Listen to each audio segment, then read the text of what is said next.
Huh?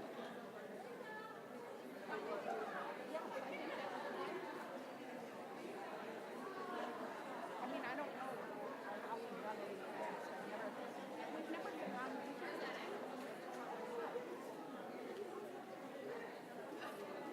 it's all different.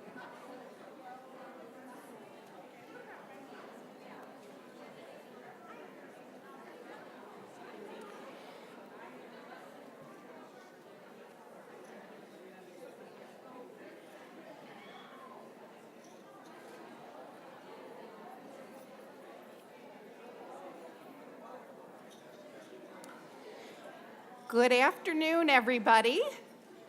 I just want everyone to take their seat as quickly as they can so that we can get started. We are also streaming this live, and so I feel this obligation to those who might be following us online that we start on time. So please take your seat, and we'll get going. Let me welcome you to our 15th Public Policy Forum at Leadership Connections. I am really excited about standing here today and realizing that I've been doing this for 15 years, and every year we do it a little bit different. For those of you who have been with us at past public policy forums, you'll realize that our setup is different, our schedule is different, and some of our activities today will be different. But as you may note, if you pay attention to what's on our wall, we like to take charge of change at the McCormick Center. And so what you'll see here are round tables for the first time, because we're going to end with an activity where you can be engaged with others at your table around the important information that you're going to hear about today. So first of all, I'm Terry Talon, and I'm Director of Policy Initiatives at the McCormick Center and also Professor of Early Childhood Education at National Louis University. I have to say that there seems to be a theme going from messages this morning and early afternoon at the keynote about slowing down in order to really be present and pay attention. So I, too, want to share that metaphor, that image, as I say, we are all in our field experiencing what I would call an unprecedented time of importance of early childhood learning and development. And we're seeing buy-in to this importance and the message of supporting young children and their families from business leaders, law enforcement, education policymakers, funders, and pundits alike. If you are like me, you can hardly pause to take a breath. And we heard that this morning multiple times, because the pace of change in policy and practice is so swift. So the topic of today's Public Policy Forum, looking back and leaning in and leaning forward, is an opportunity for us to collectively here take a deep breath and pause to see the panoramic view of where we've been as a field in early childhood and where we're going as a profession. So this year, we are so honored to have Joan Lombardi be our keynote speaker. Joan, as you have heard at the introduction from Ed, is distinguished in her 40-year career as both a thinker, a conceptual leader, a systems builder, a bureaucrat, director, a teacher. She's done everything in the field, and we are just so lucky to have her be our speaker today. Who better is there who can help us reflect on our nation's journey towards an integrated, coordinated early childhood system than Joan? Over her 40-year career, Joan has really been at the forefront of building a system to ensure that all young children and their families thrive. It may have been a bumpy ride at times, and there are surely rapids and some obstacles that we're going to still need to navigate in the future. But we have an important goal to reach, and as we learn from Joan and our panelists, who I will introduce to you a little later, this goal is finally in sight. So I'm going to turn things over to Joan now, who is going to help you take that view, be able to take time to look out the window. Thanks so much. Thank you. There's no windows to look out of, unfortunately, right? Thank you so much. I think it's a real challenge to do a keynote after a really wonderful keynote. And I don't know if Judy Javlin's in the room, but we should all give her a tremendous hand, right? So I need you to pause and be present with me as we talk about an issue that's a little bit more colorful, I guess, than and more sometimes much further away from reality than the wonderful things that Judy talked about. I am just delighted to be here. My own sister went to National College of Education many years ago, the forerunner of the McCormick National Lewis University, so I'm really, really tickled. I remember coming here as a youngster with her. Let me tell you what I'm going to talk about today. I'm going to talk about 5 things. The exciting new interest in early childhood that I think we're all feeling, where I think young children are today, look back on the policy agenda, talk about the emerging vision, and then talk about the challenges. I say let's talk, because just like Judy told us, this is a partnership, right? And she told us to use the terms, let's do this together, and I think that's my goal. This is my hope. I thought it was wonderful that Tom shared that tremendous story with us. At lunchtime, this is my hope. This is my grandson. I take him everywhere with me. So that's his first day of preschool, and all I could think of that day was I hope all the policies that I've ever worked on come to fruition so that he does well and doesn't have too much pressure on him, because that's what I worry about. So let me start with what's driving all this amazing interest. This is a slide you've seen so many times, right? How many times people have used this slide, seen this slide? That interest in early childhood is coming from a lot of different perspectives, from learning, from health and nutrition, from social protection, from our tremendous goal to reduce inequality. This is the good news, because there's a lot of people interested in our field, more than I've ever seen.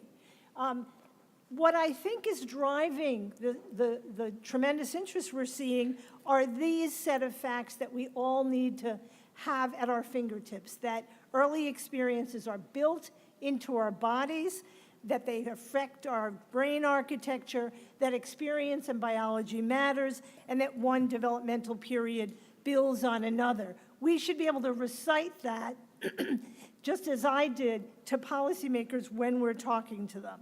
We know, just like Judy just told us, that it is those positive interactions between parents and child that makes the difference, that builds brain architecture. So our goal is to make sure that we're affecting the trajectory that children, that normal growth in development, we need to make sure that we're building up those those protective factors. And First 5 Years Fund, many of you know, that shows the tremendous support we have among voters about the importance of the first few years of life.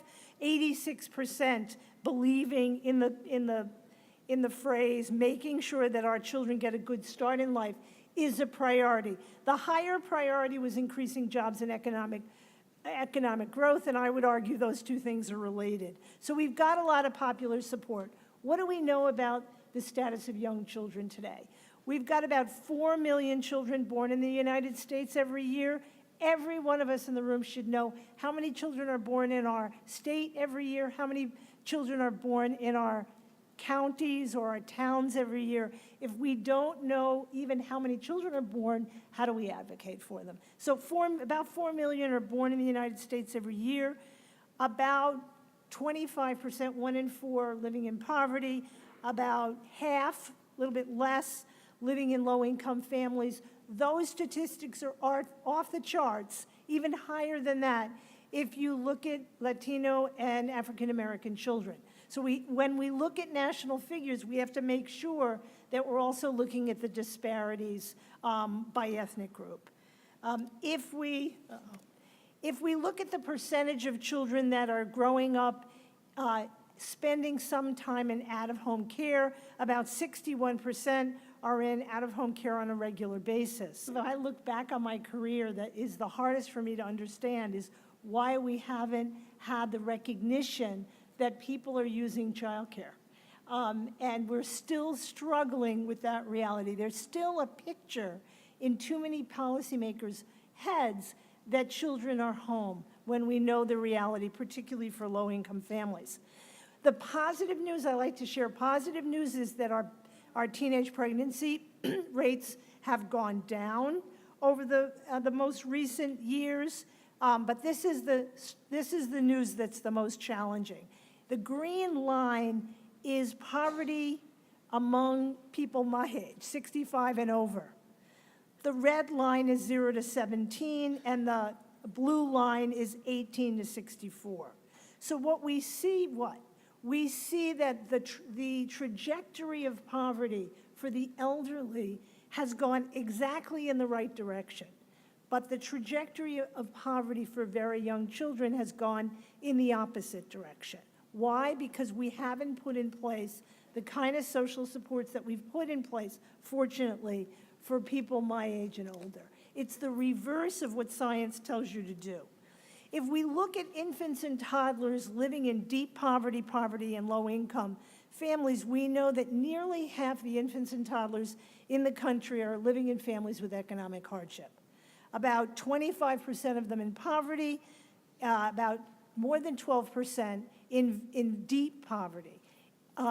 Again, the statistics are worse if you look at these figures by ethnic group. And I think the most difficult part is the younger you are in the country, the poorer you are, which again is the opposite of what science tells us. So how does this affect children? We hear a lot about third grade reading scores and children not doing well in third grade.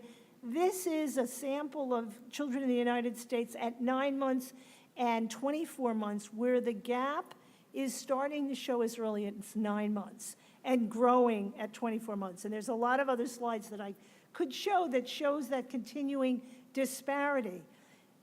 That is the reason that we should not be waiting till children are in third grade or first grade or kindergarten to be taking action. We really have to start at birth. So we've got an opportunity gap in the United States that leads to an achievement gap that leads to a productivity gap.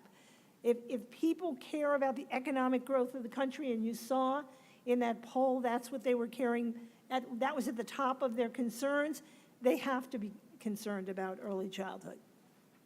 I wanted to show this one slide. This is data from Head Start a few years ago, and it shows the scores, vocabulary scores, letter recognition, applied problem solving, of a group of children entering Head Start. They were all poor. And the reason that I show this is I've spent a lot of time talking about poverty, but we can't assume that all children that are coming into our programs that are in poverty are at the same level. So what do you see in an average group of children that are coming into, this is national data, so this is the picture across the country. Some children are above where the mean is, some children are doing just fine, and some children haven't even begun to get on the scale. And so I think all of the messages that we hear about the importance of individualizing, focusing on individual children, having high expectations for children are particularly important when we start talking about whole groups of children, because we can't assume that children are one way just because of family background. So let me turn to policies. That's just kind of the backdrop, and let me go back to that. This is a slide from my grandson. He lives outside of New York City, and he commutes in. And I think he's just used to seeing traffic. So he's always lining up his toys like this. And, to me, it kind of shows a traffic jam, which is the way I feel every day in Washington, that we kind of have this kind of backlog of things we should be doing. So I put that as my slide for policy. I want to look back over the years that you've heard I've been long-standing in the field. And so I wanted to bring you my classroom. This is my classroom. This classroom is from 1972. So these children are now probably 48, 49. And somehow I still picture them like this. But what a world of change has happened since those early days. That's my Head Start classroom. Since those early days, this was the world back then. This is what we faced. This was carbon paper. I don't know if any of you remember carbon paper, and don't you love that orange phone? The colors in the 70s were really classic.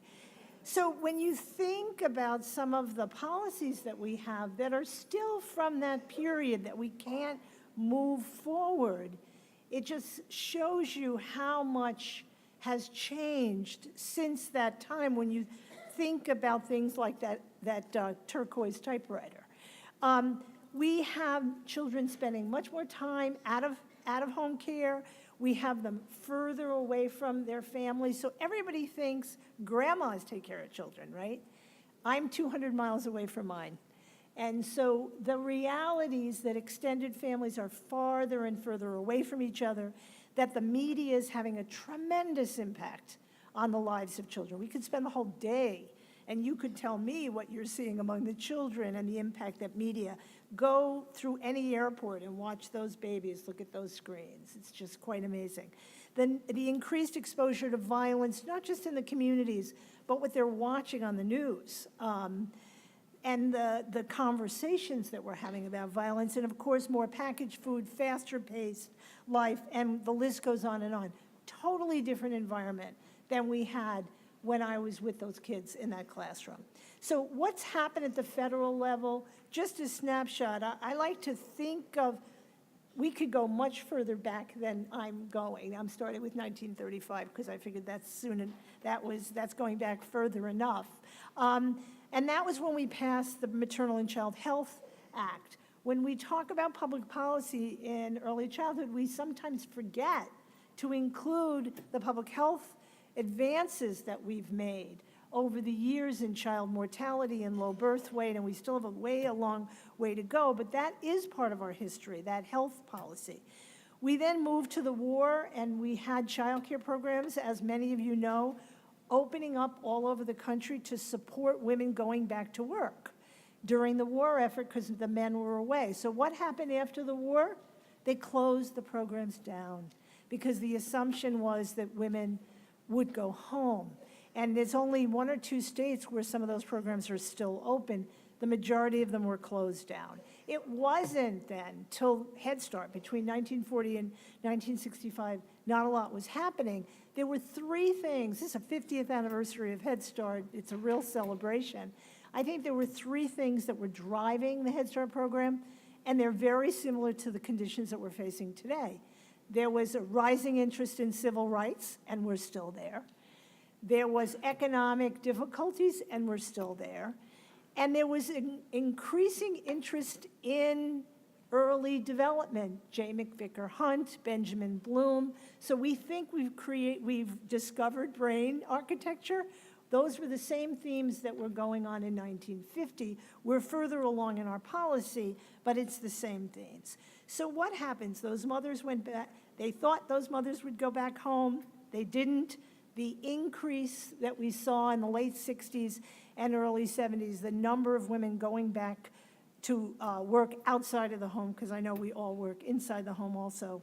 And we finally had a comprehensive early child care bill passed in 1971, and it was vetoed because they said it would Sovietize America's children, socialize America's children, and so we stepped back. And there's a movie that kind of documents that period that I would encourage you all to watch. It wasn't until 1971 to 1990, that that we didn't get a major child care bill.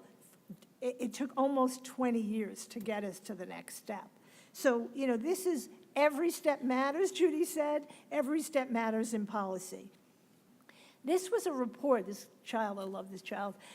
This was a report that came out in the mid-90s, right as the election of Bill Clinton happened. And it was called Starting Points, and it talked about the importance of the 0 to 3 period and brain architecture. It was right around this time. I don't know how many of you remember the cover of Newsweek with the baby on it. How many of you remember that? Some of you. We should bring that back out. All of a sudden, the country woke up to the brain architecture and the importance of those very early years. Policy didn't follow it, but public opinion and public awareness did. And we did get 3 important moves forward. We finally had a president sign for the first time a Family and Medical Leave Act so that we got 12 weeks of unpaid leave. Now, I don't know how many of you can live on 12 weeks of unpaid leave, but most families can. But at least it was a step forward. Now we're trying to get paid leave. Even 12 our category of countries that don't have paid leave. We got welfare reform, and everybody that was involved in welfare reform at the time, whether it's reform, talked about how people lost the guarantee to assistance for if you fell into deep poverty and circumstances. We also lost the guarantee for childcare, and people don't talk about that. But back then, if a woman couldn't work and she couldn't get enough support, she had a guarantee to childcare assistance. And there's a whole generation of people that don't know that. And it was a major loss for the country that wasn't talked about enough at the time. The best news, I think, of that period was the establishment of Early Head Start, which happened about 20 years ago. And the real recognition, finally, that brain development needed to affect policy. So that was happening at the federal level. At the state level, a lot was happening. And I would say to all of you in Illinois, you made a big difference, and we can come back to what you need to do still. But what was happening at the turn of the 20th century was kindergarten was moving forward. And there was a lot of advocates that wanted a federal kindergarten bill. They never got it. Kindergarten moved state by state, just the way we see preschool moving state by state. So public pre-K began to expand in the 80s. We also had another movement, and that was this movement to create public-private partnerships around 0 to 5. So you had a preschool program moving in states, but you also had things like Smart Start North Carolina, and Karen Ponder was here earlier, First 5 California, First Things First Arizona. Everybody had their special name, but the goal was to really look at the 0 to 5 period, not just 4-year-olds. And then, of course, that led into state systems reform. So that's where we were as we came in to the 2008 election. So I'm getting there. And here's where I think we have had the most movement forward in the emerging vision, although my wonderful group of leaders here are going to push us to look beyond even this vision. So what I think we finally recognize is that the domains of development are integrated. And the reason I put this common sense thing for every early childhood person up here is not because I know you don't know it, but it's to remind us all that the reason we want the doctor in a community to talk to the teacher in a community and not have these situations where you do a developmental assessment in one area and you don't do it in another is because you can't divide these things. So we have to collaborate between health and education because the domains of development. So we've got a developmental groundwork that leads us to policy, not that we create policy and fit it to child development. This is the pathway that I think is the newer vision. And so that we're not thinking, you know, I always say in 1965 when Head Start started, we thought we could end poverty in 6 or 8 weeks in a summer program. Well, that soon became clear that that was not enough. Now I think we know that if we really make a difference for children, we start prenatally, and someone always says, Joan, you're wrong, it's preconception, and it's adolescent health that makes a difference, and I should really start putting that there. So that we want policies that support the prenatal period, quality preschool, and quality primary. It is not enough to have programs for 4-year-olds if they're not going into schools that are good. It's not enough to have a program for a 3-year-old if the first 3 years of their life no one was paying attention to the environmental needs and the needs of their family. So we have to absolutely insist on this continuum. We have to begin to think about 2-generation focuses so that the post-secondary education of the mother, the networks of support around that family, her and his economic well-being and health affects child development. And here's the best chart I can show you about that. This is the scores, math and reading. I wish they collected them more broadly than math and reading, but whatever. These are scores for children coming into kindergarten for the first time a few years ago in the 2010-2011 school year by mothers, because they didn't collect fathers, mothers' level of education. So the turquoise being less than high school, the darker blue on the being graduate level, sorry, it's the reverse. The higher the level of the mother's education, the better the kids came into school. So we cannot ignore secondary education and higher education. If you care about young children, you don't pit one of those parts of education against another. We want all of them. We had a lot of debate during the 90s about, you know, should we use public assistance for people to go back to college?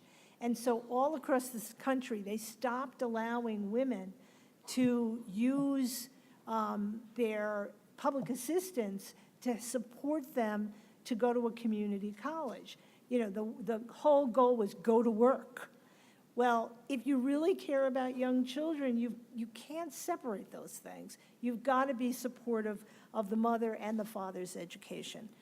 So where I think the most exciting work is going on, and part of this vision is at the community level, that the communities are creating hubs that bring all the programs together. We know that there's been a lot of movement on system elements at the state level, coordinated governance, standards, early learning guidelines, all the parts of the system. What's exciting to me is when we see that move down to the community level. So we've moved from old think to new think, and we're going to hear even future think in a few minutes. We used to think learning begins at school. We now know learning begins at birth. We used to think it was health or education. We now know it's got to be together. So when I went back to government for the 3rd time, and I was honored to go back to the Obama administration, the position that I got was in the Department of Health with a formal liaison to education. Why? Because the 2 things are linked. It's not care versus education. It doesn't matter what the sign is over the door, they're learning. And that's a concept that I wish I didn't have to keep talking about, but I still hear people talking as if those 2 things are separate. It's not child focus versus parent focus, it's 2 generations. And it's not about one specific program, it's that continuity and that place-based strategy in the community. So what are our challenges moving forward? I'm going to share 7 of them, then I'm going to sit down. And I'm not telling you what to do because Judy says we can't do that. So I'm putting these kind of in with an ing. We should be establishing rather than establish. One of the most exciting things that I see happening in community efforts and in states is that we're starting to look at the outcomes. And we're not waiting just to those 3rd grade reading scores, but communities and states are saying to themselves, are all of our pregnancies healthy? And are our births healthy? We still have too many low birth weight children, particularly in low-income communities and minority communities. Are children thriving at 3? And this is the hardest one to get because there's no universal platform at 3. When they're born, they're usually in the hospital, and now we've got a lot of readiness assessment at 5, but 3 is the more difficult period for us to assess the well-being of our children. But we need to do that, otherwise we're still going to be waiting too late. And are they successful in school and well-rounded? Not just, I mean, reading is important, but it's also important to be well-rounded. I think secondly, and probably the most important thing facing us is our funding situation. And, you know, we spend a lot of time talking about systems. We've spent very little time talking about financing. And we have to get much more articulate about talking about financing. We still have 1 in 6 eligible families able to access child care assistance. And actually, the number of children in getting child care assistance has been going down in recent years. We still have, the newer report just came out this week, we still have about 40% of 4-year-olds in public preschool or Head Start, about 14% of 3-year-olds. I can show you data from countries in South America that have higher levels of preschool participation than we do. We still, for infants and toddlers, and this is the hardest one, we're serving less than 5% of the eligible children. There's 2.5 million infants and toddlers in poverty, and we in the greatest nation on earth, richest nation on earth, are serving 5%. Something's wrong with that picture. If you look at the tension between access and quality, we still have it. We'll have a state that serves 79% of the 4-year-olds and then doesn't get a very high score on quality. Or we get a high score on quality, but they're only serving 1% of the children. So, you know, we have to balance this out. If we look at public funding, this is a slide from a friend in Iowa, Charlie Bruner, how much states are spending on children 6 to 18 versus how much they're spending on children 0 to 3. It's hundreds of dollars in the 0 to 3 area. It's thousands of dollars as they get older. And again, the brain science tells us that we have to balance that out. Someone asked me, I was recently in Arkansas, and they said, well, if you were advising a governor, which would you pick?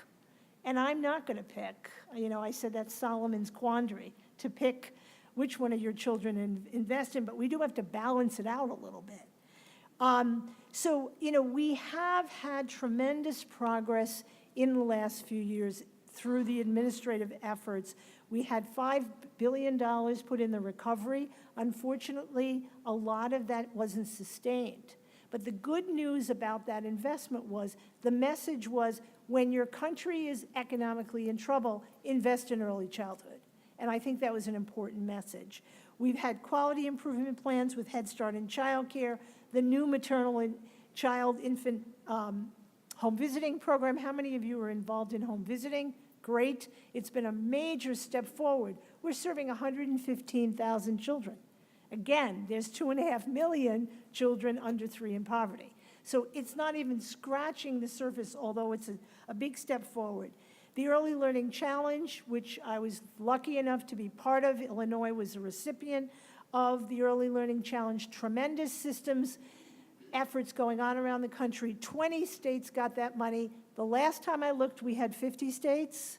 So designing policies that are competitive among the states and only reached 2/5 of the states, if I'm doing the math right, and not including the District of Columbia, my wishful thinking state, and the territories and the tribes, I think we're still falling short.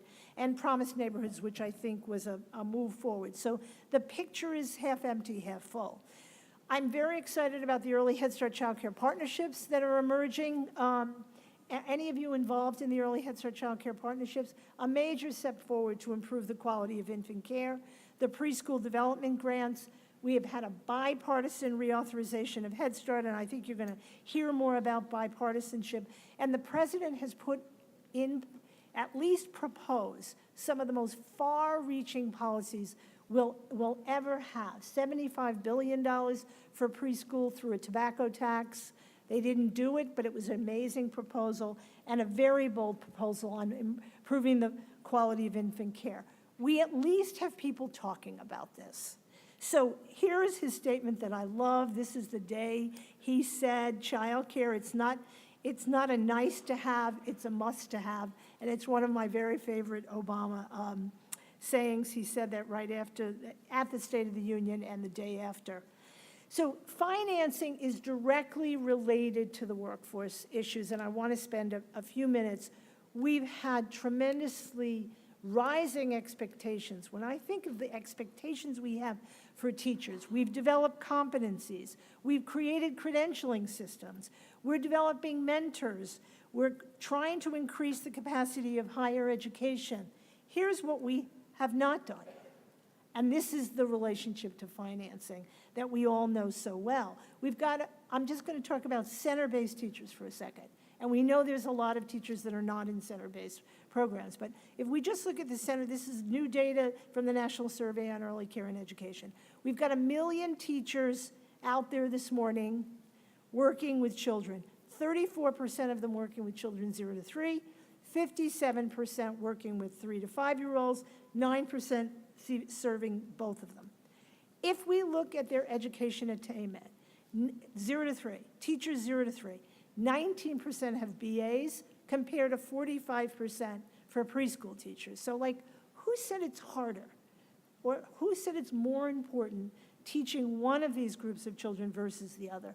I want policymakers to spend a day in an infant room and to see what it's like to care for a grade. It's amazing. And the thoughtful interactions that we just heard they need to have, that takes tremendous, tremendous skill. 17% have AAs, 36% have some or no college, about 30% have a high school diploma or less. We have to do better than that.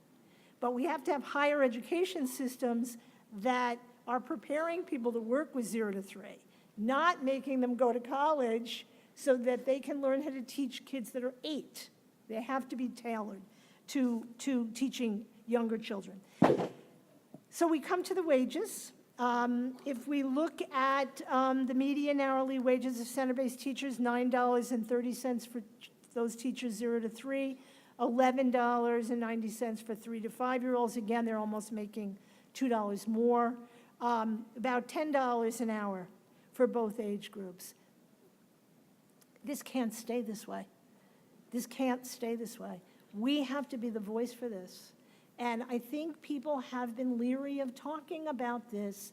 This is a children's issue because it affects the quality of programs. It affects positive interactions when you're worried about putting food on the table in your own home and when your working conditions are not good.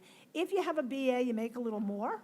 You make about $15.50 if you teach 3 and 5-year-olds, about $11.30 if you teach 0 to 3-year-olds. This is national data. You need it in your state. You need it in your local community. So that's the financing, the workforce. My fourth point is our need to support families. And I'm very excited about the new national dialogue we're having about family engagement. I want to just reinforce the fact that we're not talking about engaging families in our programs. We're talking about helping them engage with their children. And that's very, very different.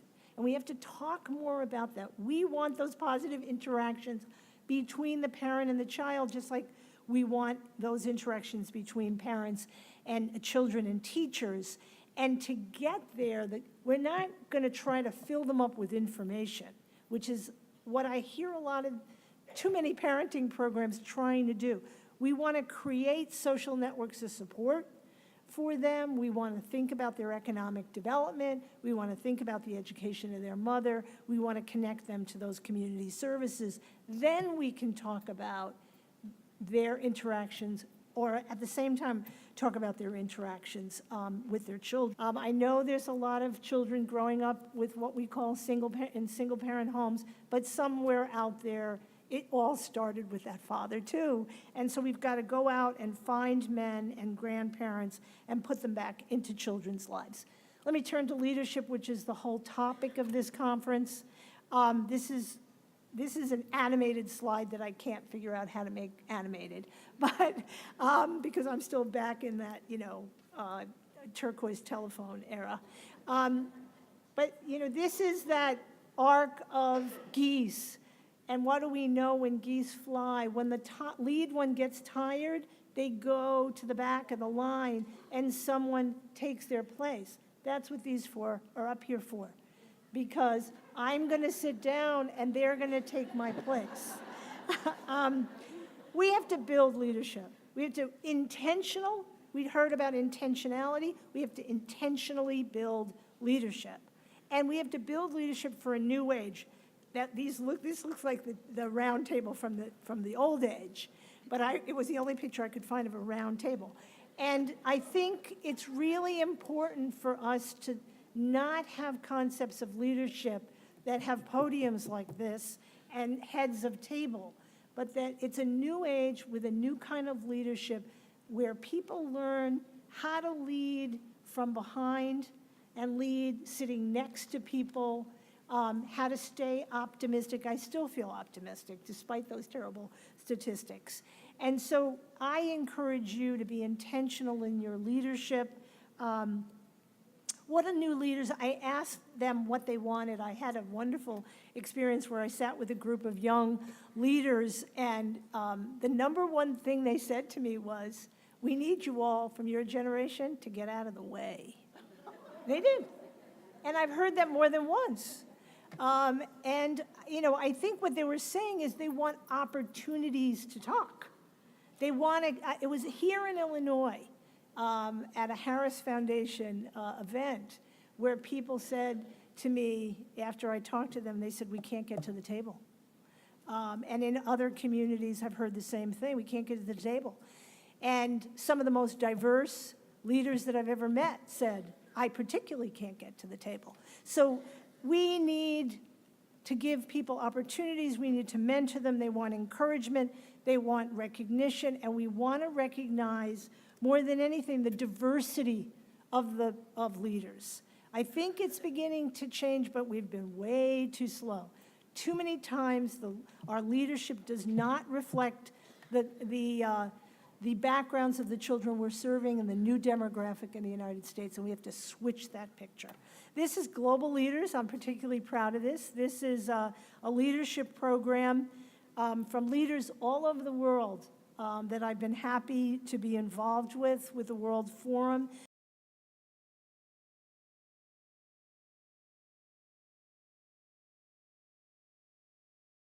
We all have these very large books of early learning standards. You get them, and it's wonderful that we finally defined what we want children to know and do. But here's my list. It's only 5 things. I want them to be happy. I want them to feel joy. And I go into too many classrooms where there's so much pressure, especially kindergarten rooms, that I don't feel the joy, and I've got to feel the joy. I want them to be curious. I want them to be persistent. Persistence is what wins every time. You can take 2 children, one very talented and the other one very persistent, and the winner is always the persistent one. I want them to be filled with language, because language and your ability to communicate makes a huge difference. And we could spend the whole day just talking about the word gap. And I want order in their lives. And this is something that Maria Montessori knew so well. When you come from a chaotic environment, and so many of our environments that children are growing up in today, they don't have any order in their lives. Today they're here, and the other day they're in another home, and they don't have a regular schedule. Children thrive with order in their lives, and I don't mean negative discipline. I mean order. I mean routines. I mean things that make children feel safe. And our policies have to fit that picture of what we want for children. So do that. Take care of yourself. Stay healthy. Take care of your family. Bring your family with you. Don't leave your family behind. Take care of your friends. Take care of your community. Take care of your spirit. And stay together, because together we can really make the difference. Thank you.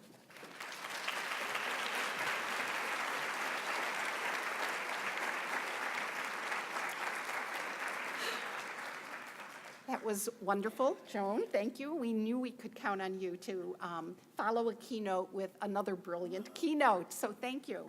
For those of you who didn't read the program, because Joan's credentials are in several places, I just want to make sure, because I didn't mention it before, that she has really an esteemed history in government. And I just really do want to share with you that if I have first of all, she was the first commissioner in the Child Care Bureau. I don't remember what the, in 1995, and she's been back in government at least twice more, and most recently as the Deputy Assistant Secretary for Early Childhood Development at the U.S. Department of Health and Human Services. And yes, I did need to read that in order to get it right. It is a long title. So from a long-established leader, we're going to move to our panelists who represent the future of early childhood leadership.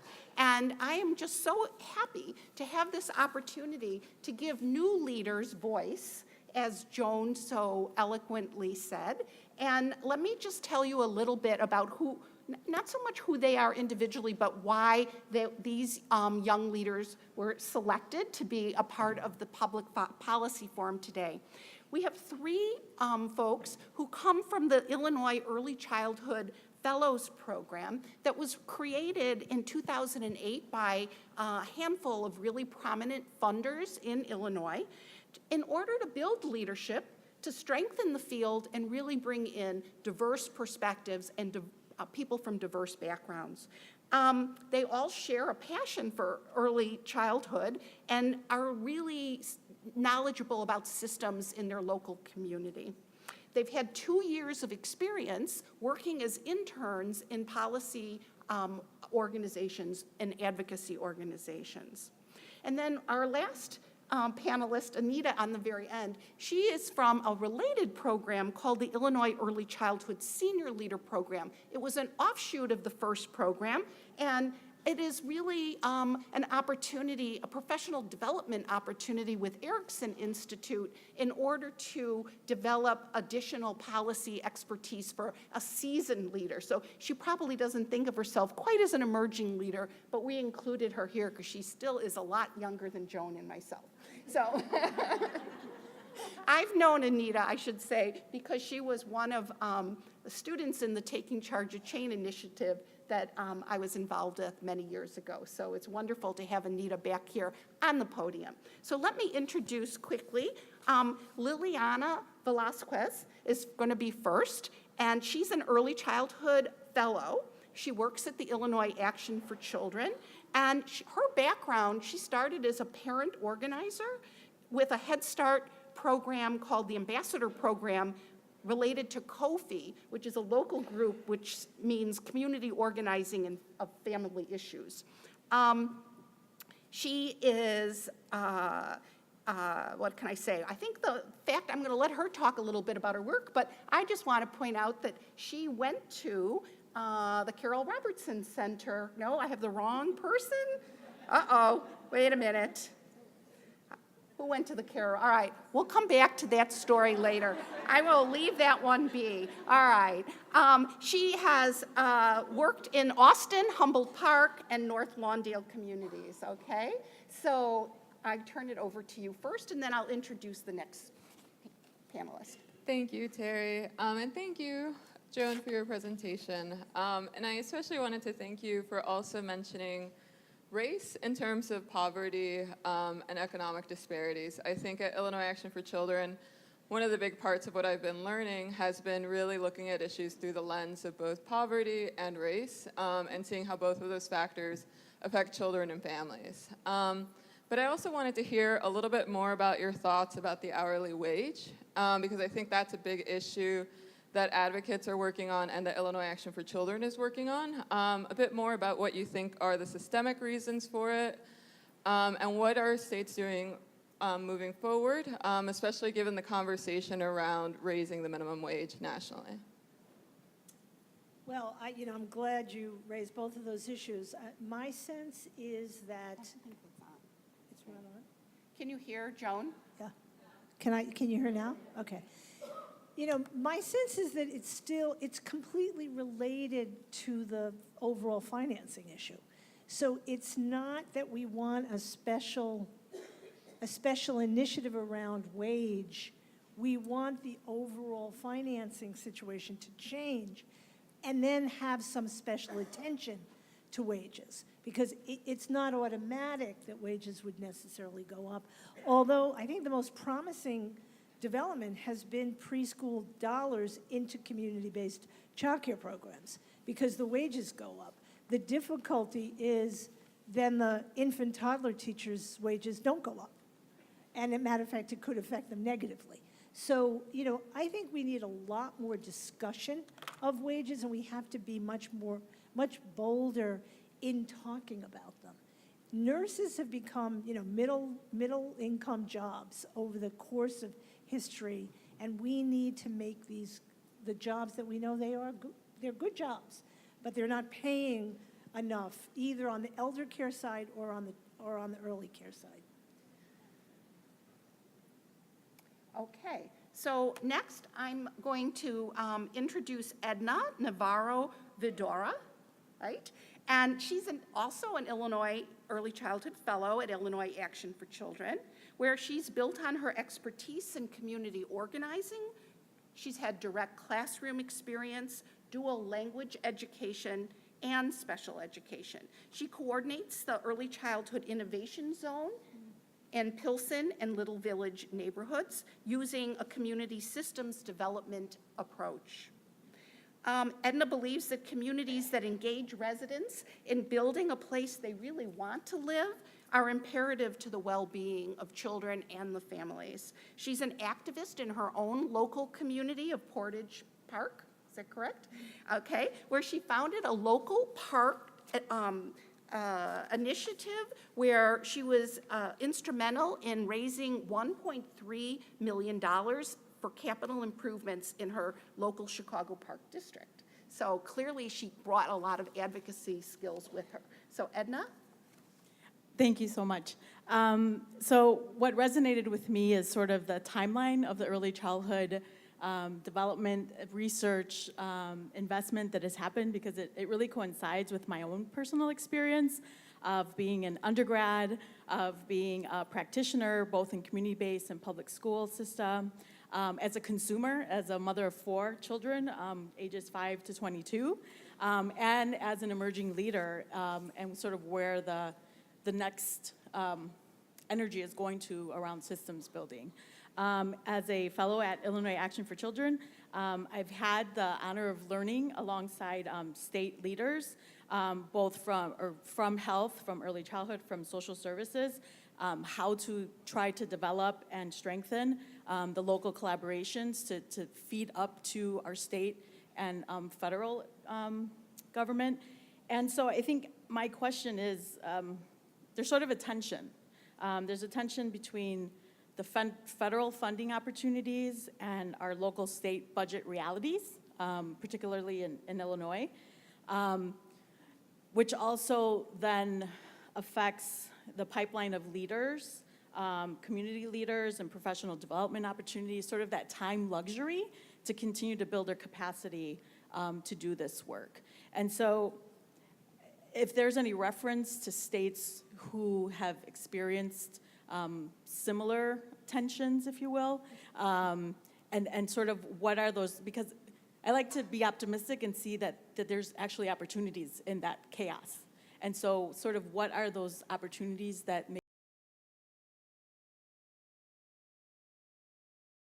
has been made from up here. That's why it's so difficult for you to put it together at the community level. So, I think there's going to be a switch, and it's going to be more in the future of having ideas emerge from people in communities rather than the other way around. Look, I think the field is exhausted. That's what I see when I go across the country, because there's so much attention right now. So there's attention on what effective teaching is. There's attention to mentoring and coaching. There's attention to public policy. We used to have public policy sessions, and all the people could fit at one of these tables. and now look at this room. So you have to pace yourself, I think, and balance between all the things that the advocates in Washington are telling you to work on, what people are telling you to work on in the state, and what people are telling you to work on at the local level. And I mean, obviously that's why you have to be in partnership with others, because not everybody can do all of that. So you have to I have decided that I'm moving to do international work, which means I've had to let go of some of my national work because you can't do it all, and we shouldn't be expected to do it all. I think other states are dealing with exactly what you're feeling here. And it feels like every step we take forward, we then take a step back. And so and who knows what's going to happen in the next 3 years? We have no idea. And we haven't gotten some of the wonderful proposals that were put on the table. We're still a little bit in the rhetoric rather than reality stage, I think. So my best recommendation is partner with others, figure out what you can do, and pace yourself, because it's a long journey. It's a long, long journey. I would just point out that our keynote at lunch, one of our keynotes at lunch, talked to us about really being a leader for the future and not counting on seeing the fruits always of what we've planted. And I once, a long time ago, we had a speaker at one of our earlier forums who talked about leadership being about building a cathedral, and that no one who was involved in building cathedrals actually saw the completion of it, but they had a vision and they had a goal, and they worked towards that goal. And so I think this idea of just being patient and being good to yourself while you're building the cathedral or planting the seed is just so really important. So our next panelist is Christine Nickpon, and she's the one who worked at the Carol Robertson, who is on the executive board of the Carol Robertson Center. I thought that was a very cool fact that she went to the Carol Robertson Center, and now she's giving back and paying it forward. So she's also an Illinois Early Childhood Fellow, and she works at the Latino Policy Forum. She has written blog posts. That's because she is young. Fact sheets about the increase in English learners across the state, and a policy brief synthesizing best practices for teachers and administrators in preparing Latino children for the transition from early childhood programs to kindergarten. And so I will turn that over to Christine. Thank you for that introduction. So my experience prior to becoming an Illinois Early Childhood Fellow, I used to work with pregnant and parenting teens involved in a child welfare system here in Illinois. And maybe it is the millennial in me, but I got tired of people telling me what to do without helping to inform and participate in that feedback loop. It was just DCFS always had a new directive and a new initiative, and we as workers were just told, this is what you got to do, X, Y, and Z. And there wasn't enough of a conversation about quality and what did that mean to actually sit down and advocate for these youth that are youth and children themselves, but have actually made decisions and now they are parents themselves. And what does that mean with the trauma that they've experienced, and how has that thrown off their perception of what it means to be a parent? What is their concept of what a family means to them? So at the Latino Policy Forum, I've been fortunate to participate had a very high quality public policy experience, and it is a public policy and advocacy organization. We do form what's called the Acuerdo model. So we partner with community organizations across our different issue areas of housing, immigration, early childhood education, in addition to civic advancement with their Latino agenda, because it's not just about looking at the most recent research analysis, it's about understanding how that plays out with the communities with which we're serving, and understanding that 1 in 4 children come from a family with at least one immigrant parent. Of those families, 45% of them have less than a high school diploma, and 47% of them are classified as limited English proficiency. I was thrilled to see that there's a presentation tomorrow or a seminar that says being Black is not a risk factor. Being a dual language learner is not a risk factor. While growing up in poverty presents a certain type of challenge for your family, we have a lot of resiliency and resourcefulness in our community. And we need to reframe and participate in those discussions where we're informing those narratives and that we're taking charge of what people are saying about us and how we are informing that dialogue so that people aren't just telling us what's best for us. And we really need to use that when it comes to engaging our parents in a meaningful partnership, as opposed to telling them how to be better parents when they themselves have a lot of skills and assets to contribute to the conversation, and it's just about tapping into that strength. So I guess,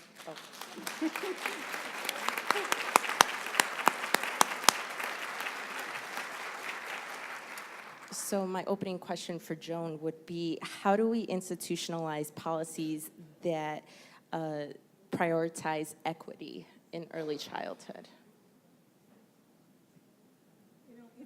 Well, first of all, let me just say to anyone that's been involved in the NBCDI, the National Black Child Development Institute report on Black is not a risk factor, my hearty congratulations. It was an amazing report.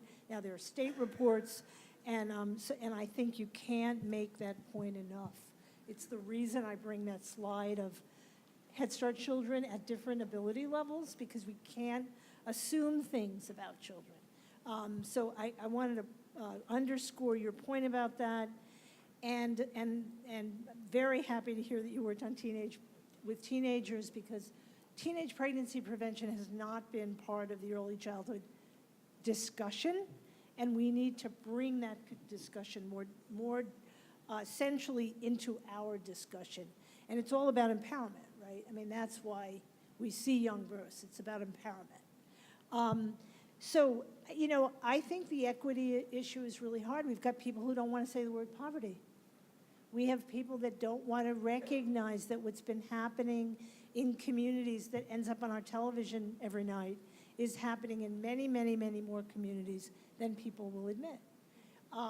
You know, 50 years after the passage of the Civil Rights Act. So, you know, I think that we just have to keep, people have to keep reminding people that it is about equity, it is about equality, it is about reducing the risk factors that come with poverty, not that are inherent in somebody. And I think that's the point.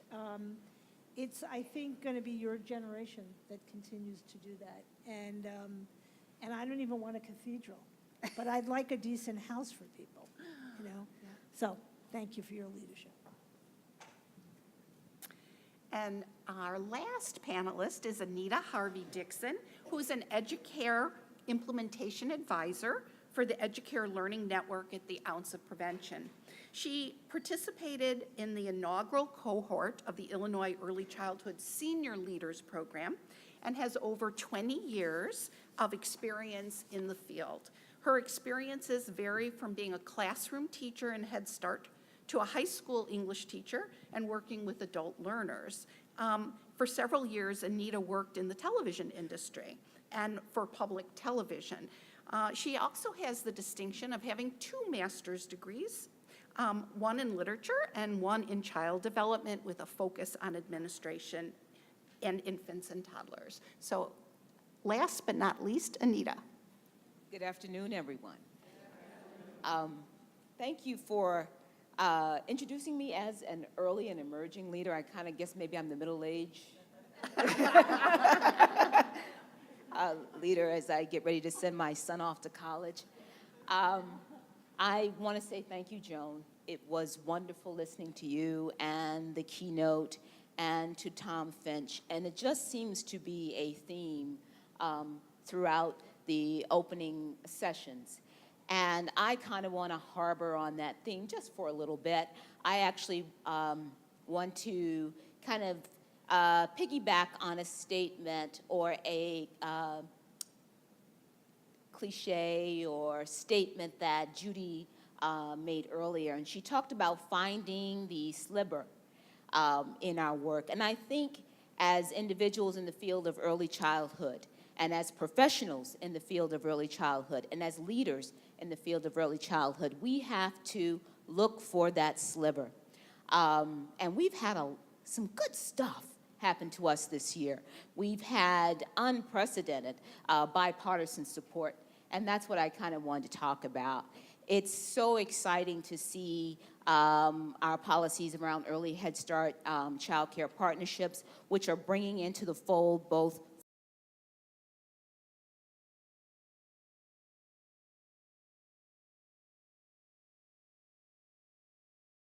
It's also exciting, and Joan mentioned this, and it was just exciting to see that voters are starting to place more emphasis or recognizing that young children getting an education is important. Wow, how amazing is that?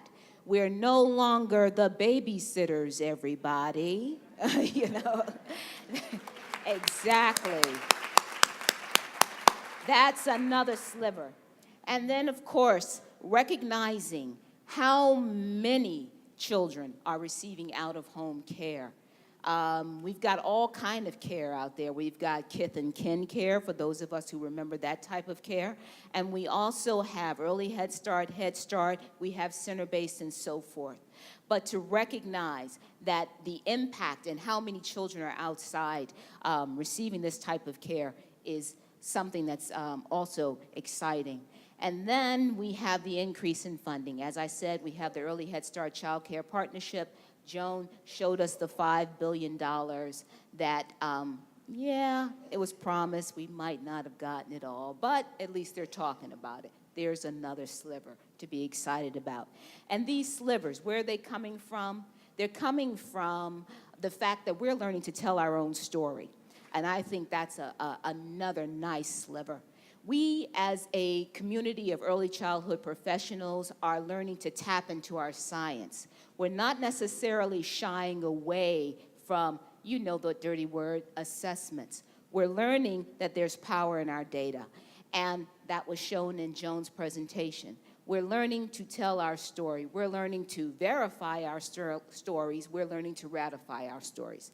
And then finally, I love the slide about old think, new think, because it truly is where our community is going. And, well, maybe more of like what we've known for a while, but now the rest of the world is actually listening to us. We've known for a while that learning doesn't begin at school. Anybody who's ever had a child knows that children learn immediately. Okay? They learn from the time how to use their mouths to get nourishment. They learn how to breathe when they're born. All those things. So now, as a nation, we're starting to recognize that learning doesn't begin at school, but that it actually begins at birth. The health and education. We're looking at a much more holistic approach to the way we deal with children and families. And of course, you mentioned that two-generational model, Joan, that is so critical, because the bottom line is our children don't come to us in isolation. Our little 6-week-olds don't just crawl into our schools and that's it. They come attached to these big people. And these big people have challenges. And if a big person has a challenge, guess what? That little person will also have the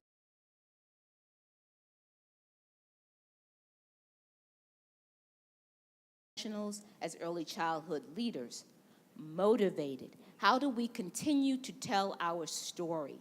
How do we help our direct service staff to learn to tell that story?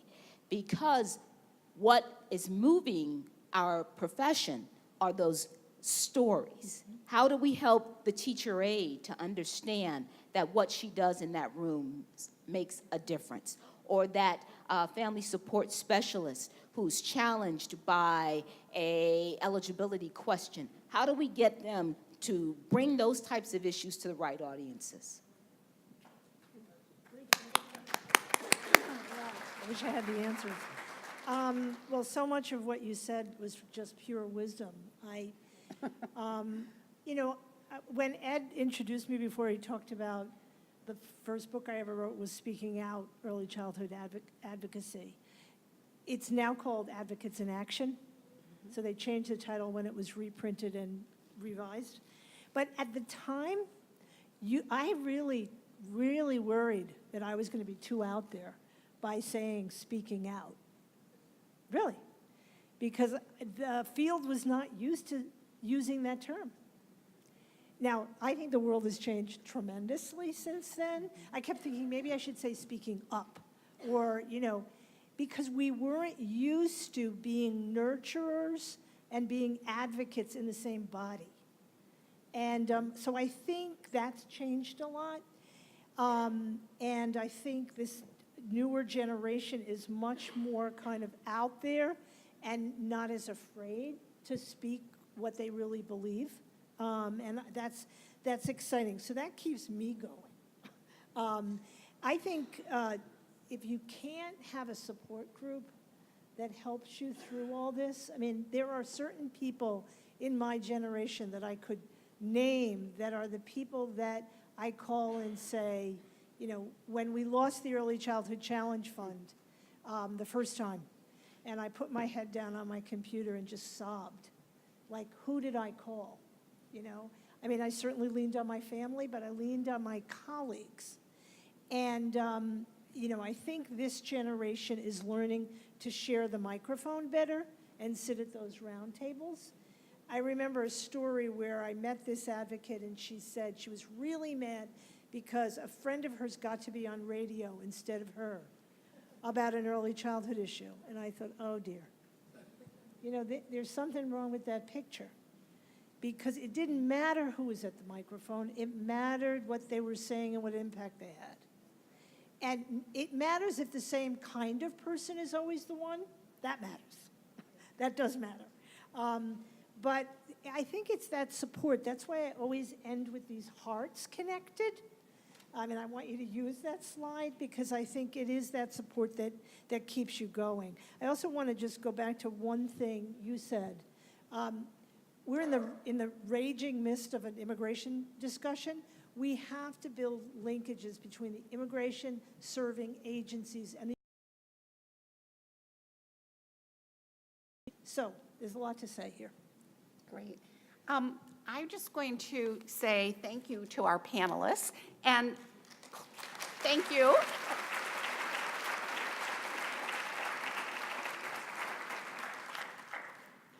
I came across a Facebook post first thing this morning, which just seems to resonate with what we just heard from our four fellows, and that is a quote that was really about teachers, but I think it really applies to the four of you. The mediocre teacher tells, the good teacher explains, the superior teacher demonstrates, but the great teacher inspires. And I could just tell that the words of our four friends, as well as the words from Joan, have that effect, and we're inspiring you. So this is our opportunity to hear from you and to make this interactive. It's a little hard, I realize, because we're pretty tightly packed, particularly on that side, but there are two microphones that are one over there, one over here, and I'd like to ask you to please go to the microphone so everyone can really hear your question and have an opportunity to ask questions of either Joan or any of our panelists to up here on the stage. So don't be shy. I know it's a little intimidating. Thank you. This is a question for the panelists, I suppose. Why does the ECE feel so fragmented, and what do we need to do to bring it together for one voice? Could I ask you to identify, and with everyone who comes to the mic, just say who you are and where you're from? Steve Irwin, California. Okay.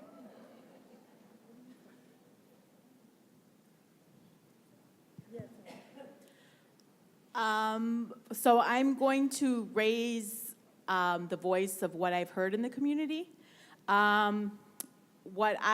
The reason why I believe that everybody is so fragmented is really because our contractual requirements, our policy requirements, our program requirements, they've all have been created in a way that has created that fragmentation. And so I think what people are learning now from the Early Learning Challenge Grant and the systems work is that we need to figure out how we can continue to work smarter and not harder, right? How do we build those partnerships? How to, it's okay for us to talk to the program that's down the street or a couple miles over. It's okay that we build a relationship with our health providers, our early intervention folks, with our social service, with our family support people. They say it takes a village to raise a child. It takes a village to support those children, and really reaching out and building in that time to make sure that we are building those partnerships. I think the field is moving in that way, and I think it's a great opportunity to really put some energy and time into building those partnerships and moving forward. I'm wondering if it sounds like you're talking about social, ecological perspectives when we look at our systems approach.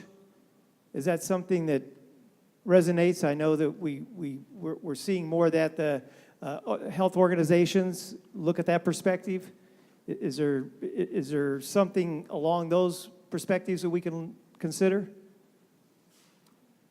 Somebody else might want to touch on it, but I do feel that, when we're looking at the whole child and we're looking at the two-generation approach, I'm thinking, our partners in North Lawndale Innovation Zone and how they're building social networks with their parents.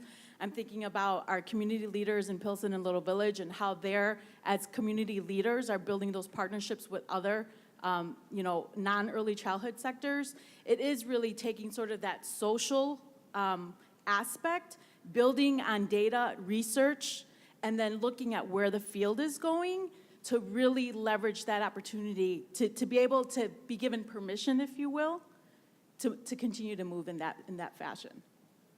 Somebody else want to add something to that? I want to just reinforce what she's saying. I think the policies have emerged. Look at my history.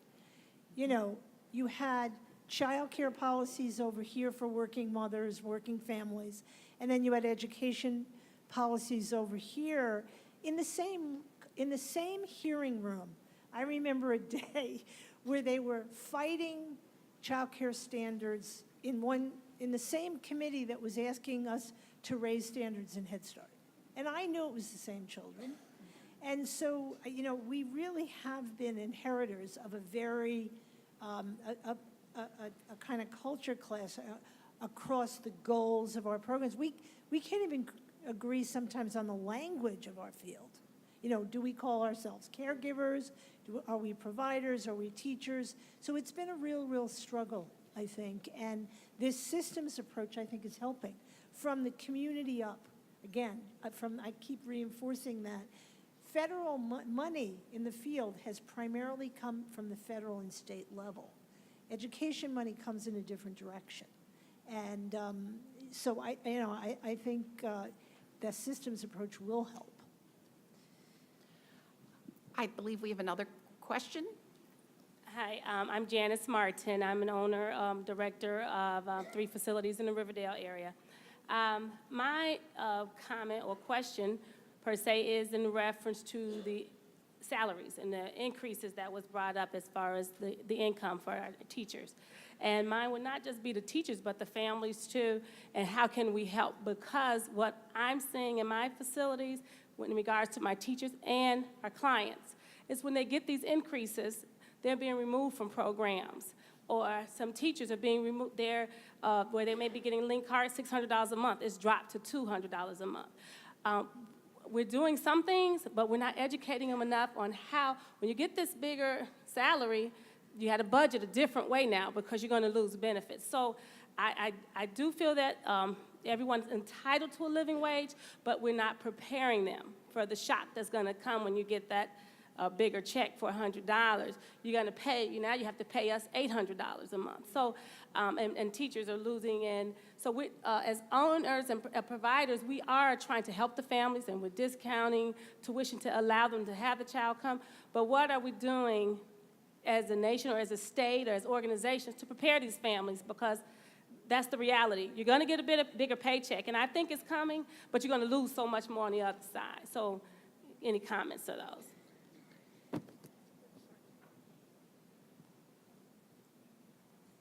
That's a real interesting point. And it's not even always $100. You know, it's that little bit.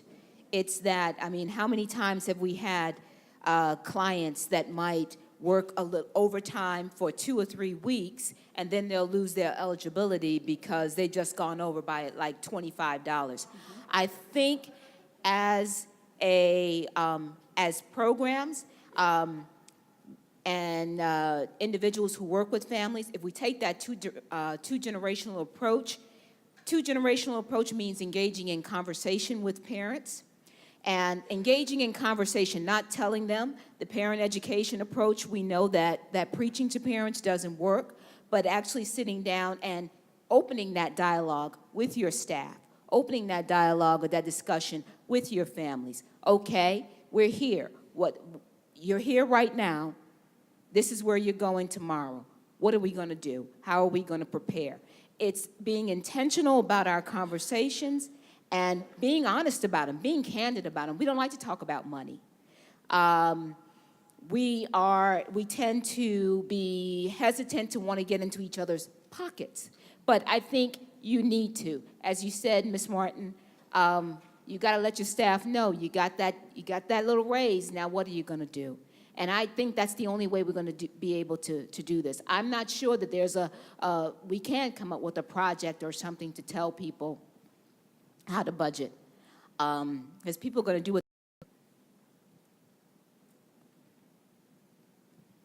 I was also going to offer that not a solution, but I think when we were referencing stories, when you offer the opportunity to engage that conversation with your staff and with your parents, is that it does take time, but I think it's very important that you collect the stories of your family's experiences, of your staff's experiences, and that you find that partner in advocacy that will help you elevate those stories, right? Because that's what lawmakers want to hear. They really want to hear that you want to try to tug at their heartstrings, but they're constituents in their districts, right? And so really it is, you know, how do you create some kind of a process to collect those stories, collect those experiences, and then what is your vehicle to share that out, to help your families be that voice to sort of that next level, right? That's where we participate in that feedback policy, because if we want to change policies,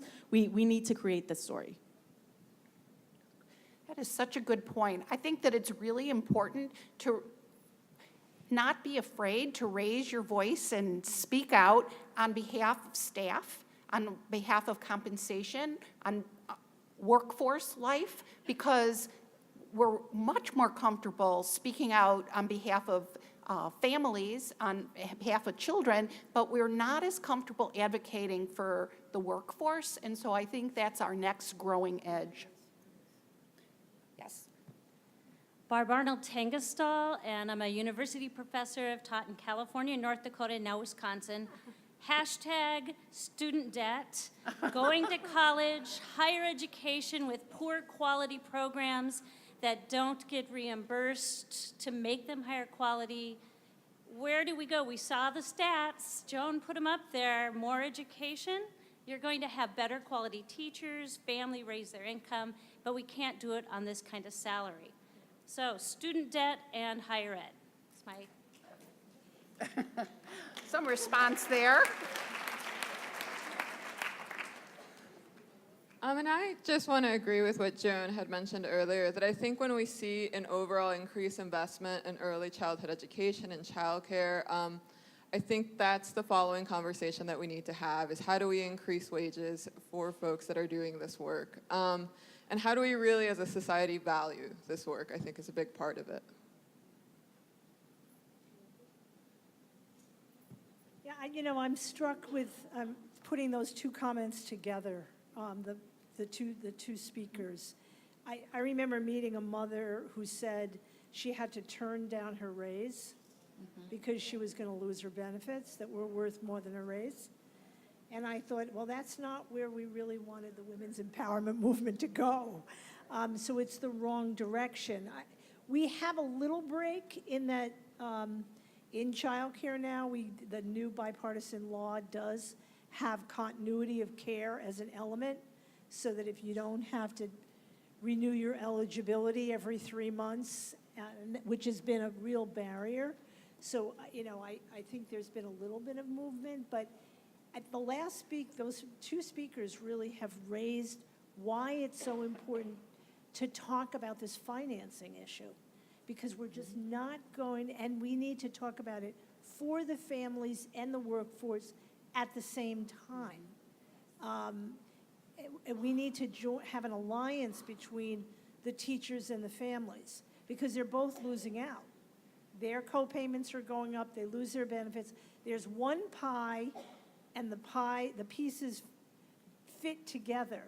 Keeping the eligibility at a decent place, wages high, so quality, those two things interact with each other. So we've got to be united with families.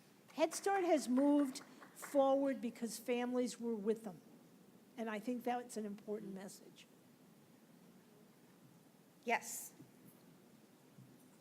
My name is Mike Gehring, and I'm from Chicago. And I'm curious to know the funding of the staff who have been dedicated, who have been focused, and who have put their efforts forward do deserve to be compensated. But when the business is struggling to continue to survive and they're continuously Go for it.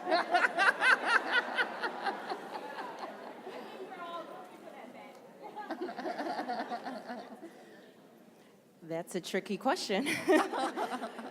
So I am on the board of directors for the Carol Robertson Center, and when it comes to these new federal initiatives, is it the chicken or the egg? Are you chasing program dollars, or are you chasing the capital grant? And then once you get that actual building, then you need funded slots. And what's that rate? Are you going to take 3-year-olds? Are you going to take 2-year-olds? Are you going to take infants, understanding that you have lower staff to child ratio, but then you also see this increase in qualifications and what's required of these teachers? And how are we able to pitch this narrative that early childhood is an investment and it's a workforce that individuals need to invest in, that it's worthwhile? It's a tricky question because programs at different levels, big and small, home-based providers, constantly need to revisit that. Where is the funding coming from? You know, for example, in Illinois, they're talking about cutting the child care assistance program for school-age children. 6- and 7-year-olds are not old enough to be left at home. I used to work with DCFS. That's a hotline call. And when parents have increased co-pays, as Anita was saying, where are they going to get that extra $50 when they're already stretched? And what are you doing as a business owner to advocate for increased funding? Are you going down to Springfield? Are you talking to your elected official and letting them know that, hey, my program provides, 10 different jobs in your community? What are you doing to advocate for this issue? And everyone can do it. And I remember we had a parent training 2 weeks ago before preparing parents to come down to our advocacy day. And some of the even group leaders were like, oh, these legislators, they're just so smart. They're just like well-educated. And, it was one of my coworkers that said, they maybe have a GED, maybe an associate's degree. You all are the experts in your business. You're the expert in child development. You're the experts in, and bring parents down, as Edna was saying, have the parents tell their story about what it means to have safe, reliable, and a nurturing environment for their children so that they can work, pay taxes, and continue to contribute. And so it's just a matter of finding that balance. It's a juggling act. It changes all the time. You may think you're good. 5 years from now, you have to adjust to it. But it's on the onus of programs. Programs need to look for diverse funding streams. We can't be dependent on public funding. Foundations are not going to plug up that gap. So we need to talk about how are we seeking corporate donations? How are we involving alumni to contribute as well to the development of that organization? So that's the best answer I got. It's pretty good.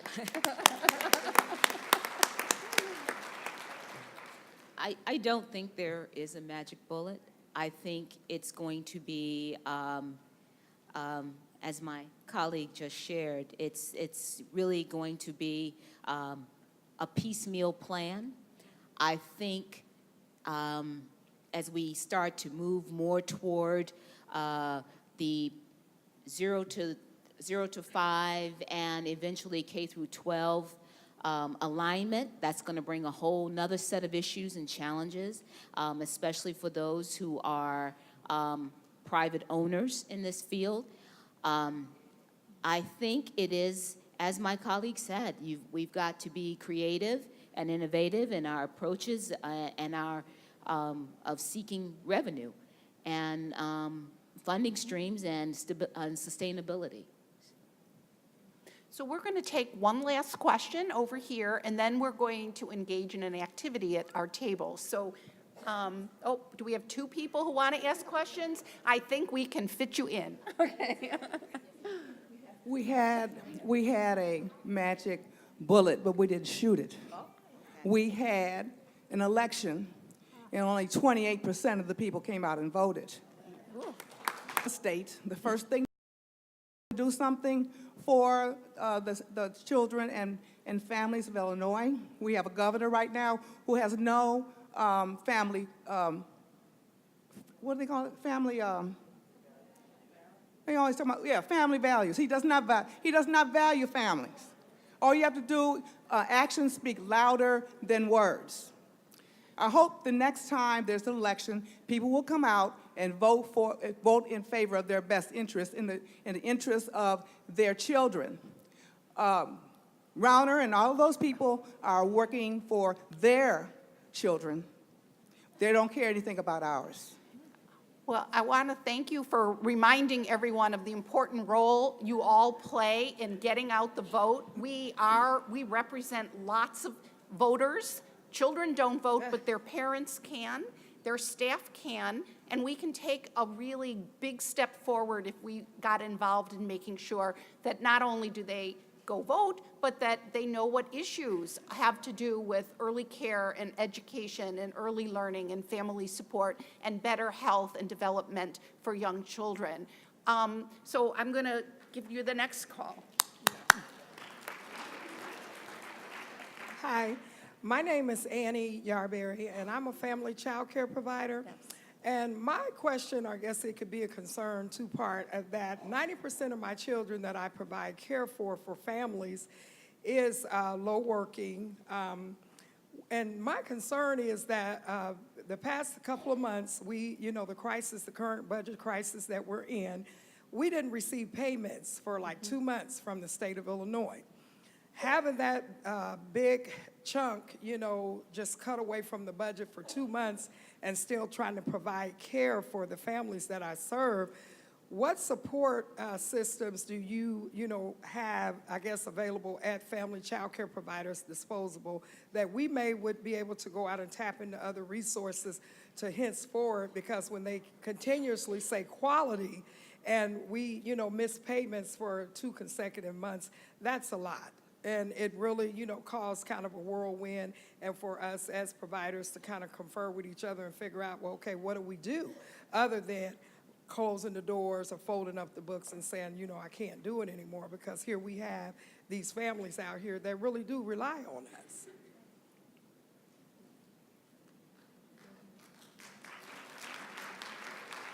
Wait, you want to answer? No, not answer. I'm sorry. No, I'm sorry. I have a question. but you've got the mic.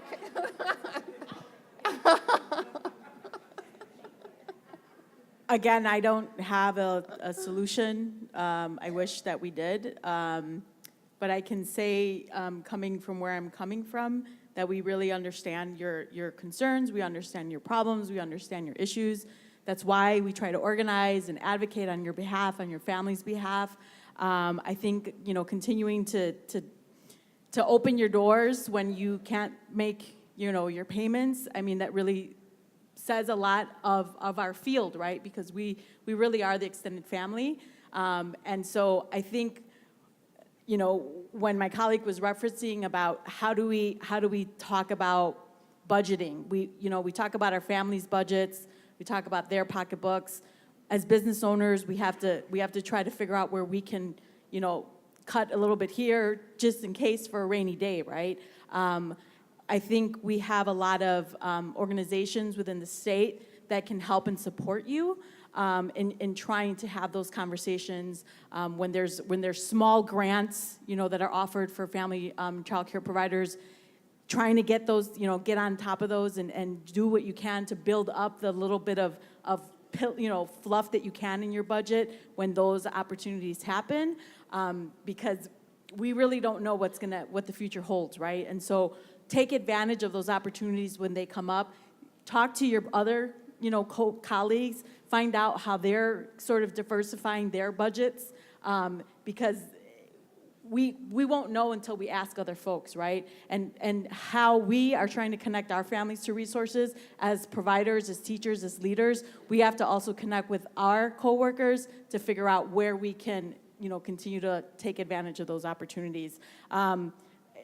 Explore from Illinois Action for Children, we have a lot of people at people's, service that we can provide as much support as we can. And so definitely explore the website, get on the phone and talk to folks. If there's anything I can try to follow up with, I will, try to follow up with you and anybody else here. Thank you. So I think we have an eager person. I know. Yeah. It's actually, I saw a slide, actually a startling slide that Joan showed. And when we talk about child outcomes, when we talk about children being successful and making the world go round, we need to be talking about the slide that you had that showed about 1 in 6 children who are only eligible for child care assistance. We need to be talking about the number of children who are only served through public preschool, right?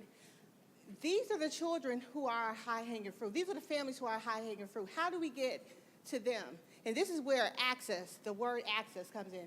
How are we going to make things more accessible for some of our families who really need it? And these are the families who live in deep poverty. This is who, we advocate. I work with Illinois Action for Children. My name is Damina White-Jones. We work so hard to make sure that these families get enrolled in some of these quality programs. What are we going to do? There are about 16 million children in the U.S. today who are living below the federal poverty line, right? How are we going to get them in these programs? And so, Joan, question to you, how are we talking about that? How are we making it easier for families? This is an access issue. Well, these two comments are related. 2 months behind payment is unacceptable. Unacceptable. Unacceptable. If I pay my electric bill 2 months late, something happens. So I think there's a need for a little bit of outrage here. And we need to be unequivocal about that. The fact that it's 1 out of 6 and it's getting worse is really hard for me to hear. It's hard to put it up there because I expected more than this by this time. And those child care numbers are going down, and it's amazing to me that it's still 2 months behind payments.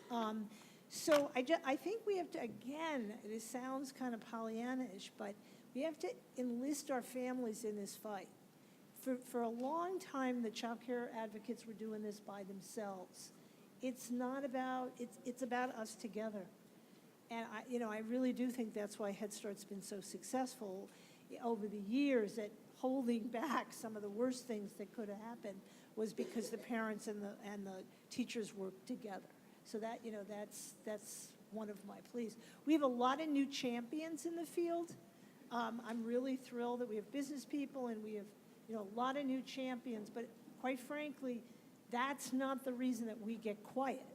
We get louder and we help them understand the needs of families. So, Are we good?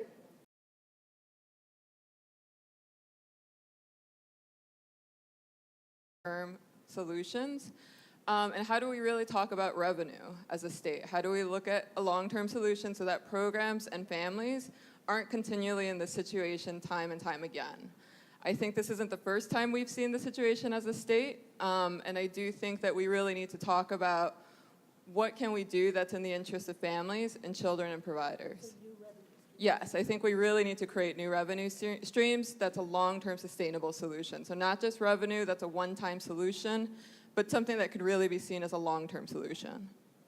So now is our opportunity for you to do a little soul searching. You should have at your table something that looks like this. It's called My Commitment. There should be one for everyone. If for some reason there's not enough at your table, we'll see if there's some at another table. What I want you to do is, don't get noisy on me. You got to listen up. I want you to think about, this is the first prompt, embracing new think. Joan used that terminology in her presentation. New think.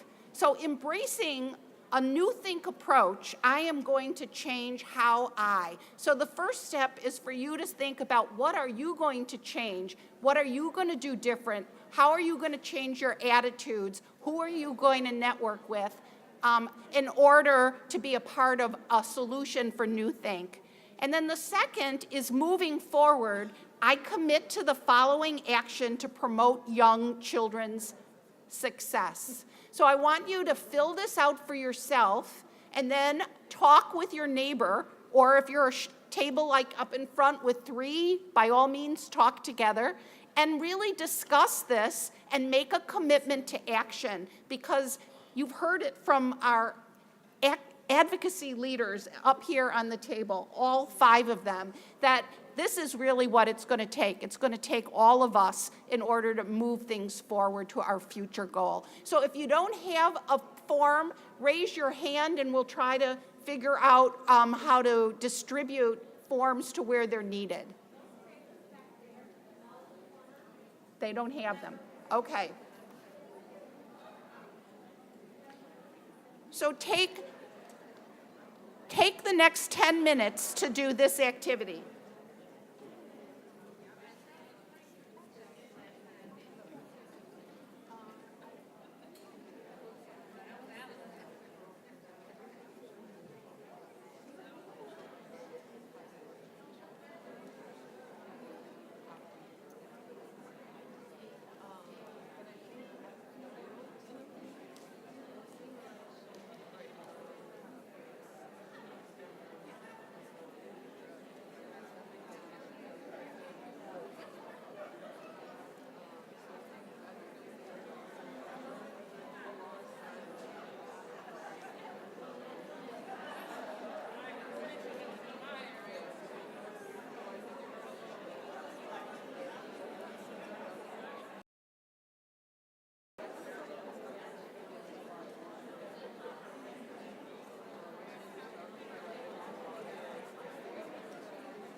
Okay.